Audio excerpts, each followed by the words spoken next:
Hello there and welcome back to return viewers. You're watching the Crash Review of Books and I'm Kerry. It's been a few weeks since the last video. I thought I'd better put something out to make sure that you don't think I've disappeared off the face of the earth, although sometimes I feel like I'd like to. Things have been a bit up and down for me, mood and work and life-wise, so I haven't been putting a lot of time into these YouTube things. If you saw the last video, you know that I was having sort of doubts about it, but I thought I'd do some sort of update. I mean, people watch this channel for books, so who cares about my life? Let's get on to the book stuff. So this is a bit of an update what I've been reading lately and what's on the go and what's coming up. So basically, I have recently finished a couple of books on the oldie Kindle. Now this is my Kindle 2024 base model matcha edition. As you can see, I thought I'd get something different than the usual grey or black that I usually have. So I got this lovely green plastic one, and I've recently read two books on this. The most recently was the one that's showing up there. If you can see it, I'm not sure about the focus on this lens. I'm using a different lens that you may have noticed. So this is Eleanor Oliphant is Completely Fine by Gail Honeyman. I finished this a few days ago and it was a fantastic book. As usual, I'm about a decade behind the times in catching up with these books. I saw a reference to this one on a Reddit post or something, thought it sounded like me, and wow, it's quite a ride. Not in a action and adventure type of way. This is a kind of different story, and this was written, a decade ago, and it's marketed like as chick lit or something. Started a bit of a movement of similar books, and of course this all passed me by at the time. But wow, this is quite a book.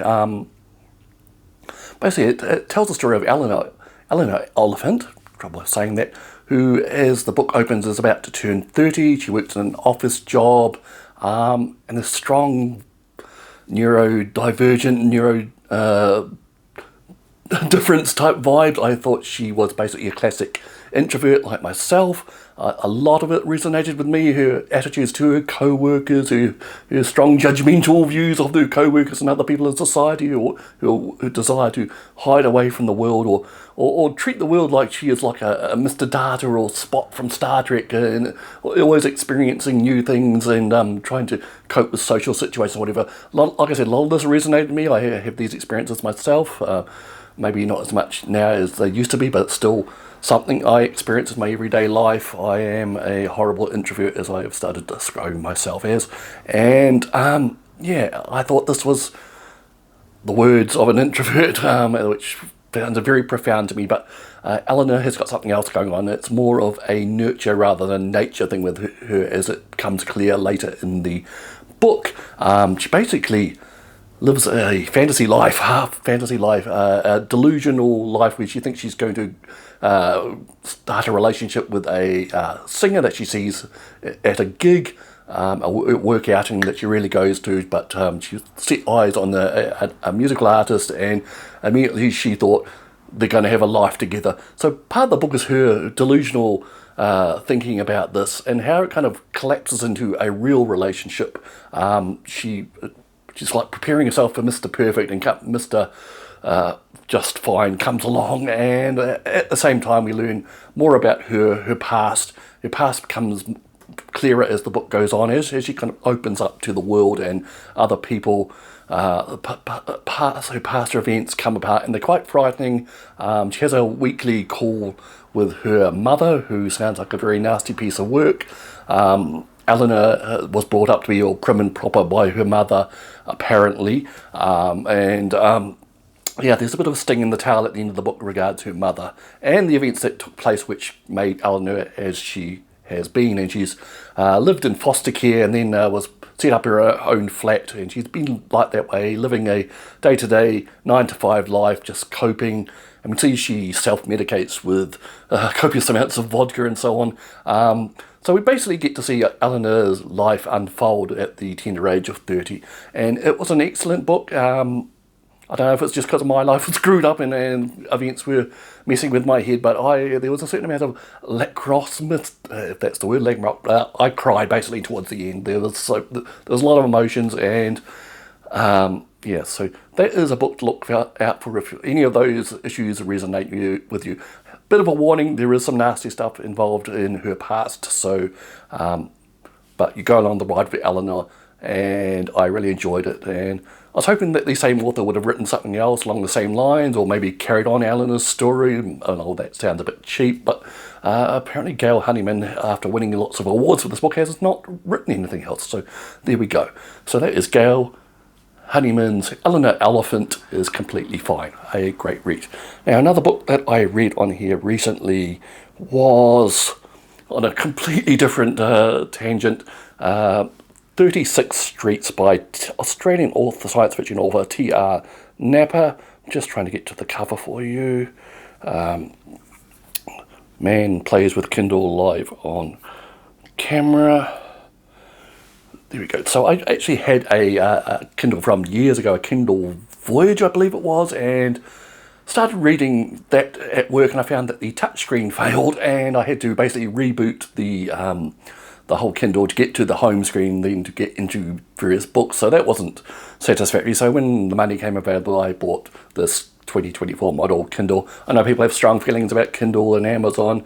It's just the most convenient way I could do this without having to learn a whole new interface and whatever. I know that sounds precious as well, but Kindle will seem to be the way to go. Anyway, the other book I'm talking about is 36 Streets by T.R. Napper. It is a basically neo-cyberpunk story. If you're into cyberpunk science fiction of the 80s, 90s, this is kind of like that flavour but brought up to date.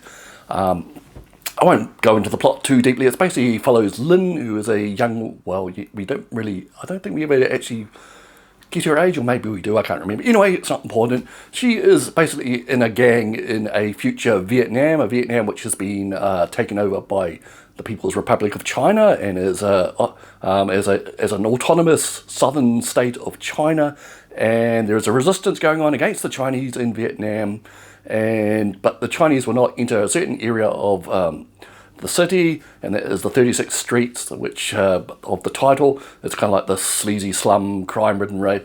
Instead, they have these proxies, which are the street gangs, and some of them work for the Chinese, some of them work against the Chinese, and Lin is on a gang that's ostensibly working for the Chinese, and it's a bit of a violent, no holds barred book there. There's lots of violence. So basically the basic plot is Lin gets her gang master basically says that she's got to liaise with an Englishman who's visiting, and act like she's a private investigator to help solve a case the Englishman wants to hire them to solve. And it's about a missing gentleman and another dead gentleman. And Lynn takes on the case, and it becomes pretty quickly obvious that there's more than meets the eye. Another large part of the story is a kind of VR artificial reality brain-jacked video game called Fact Victory, and it is a kind of full sensory recreation of the Vietnam War, of the 1960s, 70s, which is apparently a century in the past by the time this book is set. This game is been modified and altered and used by various parties to push brain viruses and so on. And it plays a large part in the unfolding plot about the missing Englishman. Like I said, there's a lot of violence in this book. Some of it's quite gratuitous. Some of it's probably unnecessary. Some of it's quite clinical. If you don't like that type of thing, maybe stay away from it. But if you like good old-fashioned cyberpunk, there's a lot to enjoy in this book. Lots of trends sent into the future to show what they're like in the future. Lots of the downing out, the street uses for technology, little guy fighting back against the big tech oligarchs, all that type of thing. So it's in this book, and T.R. Napper is an Australian, like I said, who has lived in Asia, so he's got like an inside look at these cultures. And Lynn herself is a Vietnamese child who was brought up in Australia by an Australian mother. We don't find out much about the father, and her multicultural history is kind of like a source of pain for her. The Vietnamese don't completely accept her as Vietnamese, and the Australians basically, some type of purge occurred in the Western nations where they chucked out all the Chinese and Chinese adjacent Asians, and that includes the Vietnamese. We don't find out much about the state of the Western nations, but there seems to be some type of massive collapse as China ruled the later 21st century. So, like I said, it's a great read. If you're into cyberpunk, maybe if you went into that type of thing, maybe a little hard to navigate. So that is 36 Streets by T.R. Napa. So what else have I... Sorry about rubbing my nose. I've got perennial rhinosinusitis, as they call it, so my nose does not stop running at this time of year. So another book I finished recently is David Sedaris' latest one, The Land and Its People Essays, in case you were any doubt what this was about. So it's basically Sedaris' thinking aloud of his experiences and observations or whatever. I think I gave quite a bad review to his previous book, which I think was Happy Go Lucky a few years ago. It seemed to mine a lot of material out of his collected diaries, which were already out there and available, so it felt like I was reading the same stuff again. I can happily say this one is much better. Sedaris is quite on form in this one.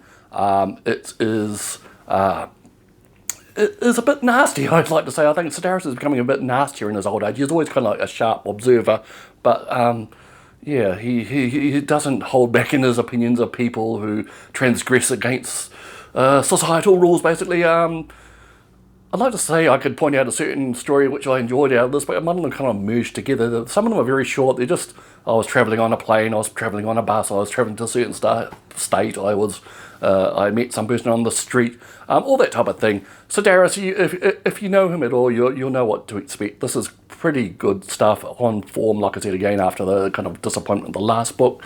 I do say he is getting close to what you might call Bill Bryson syndrome, when the venerable Bill Bryson, another humorist writer from the US who ensconces himself in the UK occasionally, just like Sedaris. His book, The Road to Little Dribbling, I think it was very mean-spirited, and, you know, old man yells at the kids and disapproves of modern society type thing, and I think Sedaris is inching towards that. He hasn't quite made it there. I think he's more self-aware of how he sounds, and it's a lot of fun. Surprising how old he is, and I think he's approaching 70 or something, it says in this book. So, yeah, it's quite a surprise. You know, I think of him as the man I saw on video or on radio or whatever, you know, 10, 15 years ago when I first got into him. This distinctive voice that you can hear on, used to be able to hear on UK's BBC Radio 4, represents several shows. He's still enjoyable. Anyway, like I said, if you're into Sedaris, this is one to read.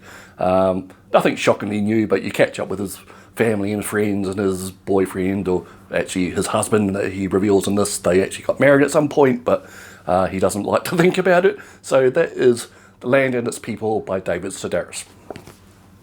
And lastly, the book that I am currently reading is this one, The Bookshop Detectives, Murder and Mojitos by Gareth Ward and Louise Ward. It's a local New Zealand book, the third in the Bookshop Detectives series, which has been around for the last couple of years.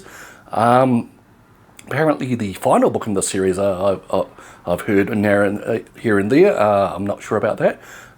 So basically, for those who haven't seen my older videos or don't know about the series, it's basically written by two booksellers, Gareth and Louise Ward, who the main characters are thinly disguised versions of themselves, who are booksellers, Gareth and Eloise, who run a bookshop in Havelock North, I believe, and solve crimes as well with their crazy, wacky friends and staff. And there's also like a kind of continuing backstory about a serial killer in the UK where they fled from to New Zealand. They were police in a former life and got tangled up with some nasty individuals, and they remain on their trail to this day. Seems like the main backstory bad guy, an enemy called Pinter, is making his final move in this book, and will they take him down? That's the main question. In the meantime, there's like I haven't got that far through it, so there's basically a famous Cuban mystery writer coming to town for a festival, and as in the previous books, it's like a lead up to the big event, so many days until the blah blah blah festival, and all the crazy, wacky and disturbing events which lead up to these things that the booksellers have to deal with on the way to pulling off an excellent event for their readers. So that is the Bookshop Detectives of Murder and Mojitos. Still on the way, partly through it, maybe a quarter of the way through it, so that's keeping me entertained in a way. And of course there's a friendly dog in the story, Stevie the dog, who is basically the star of the whole series actually. So if you're not interested in murders and mojitos and bookshop owners, there's always a dog. Okay. So that, I think, is pretty much it. I am reading the second book in the On the Calculation of Volumes series, a translated Danish book. I am also reading that on the Kindle. Interesting to see what happens to Tara Salter, I believe the main character's name. She didn't go a hell of a lot anywhere in the first book, just mentally imploded because of her kind of time loop situation. In the second book, I'm about a third of the way through. She's basically taken it upon herself to, she can't get out of the time loop chronology, she can get out of her geographic location, so she's basically travelling across Europe as far as she can get within a day to basically change her situation that way. I'm not sure how she hasn't gone completely insane, basically. But it's quite wordy, and she, the author, or the character, muses widely about her situation still, and uses a lot of words. It's not hard to see how the series has gone up to, I think, 6 or 7 volumes in the original Danish. So that is On the Calculation of Volume Book 2, and that is by, I think there was a problem of translating this, Solvej Balle, I think it is. Sorry, if I've murdered that. You see my earlier video where I reviewed this. I think the Bumper Omnibus video, which I did before this hit, includes a review of the first part. So I think that's it. I'm back in the saddle doing videos. They may not be as frequently produced as they were before. I'm still half and half about doing book hauls. I just got bored, or I just didn't want to do that anymore. But maybe if something notable comes my way, I find a gem, a treasure, a long sought out book, and I might make a video about that situation. Okay, so I'll leave it there. Thank you for watching this video. I hope you like the channel and continue watching. Cheers.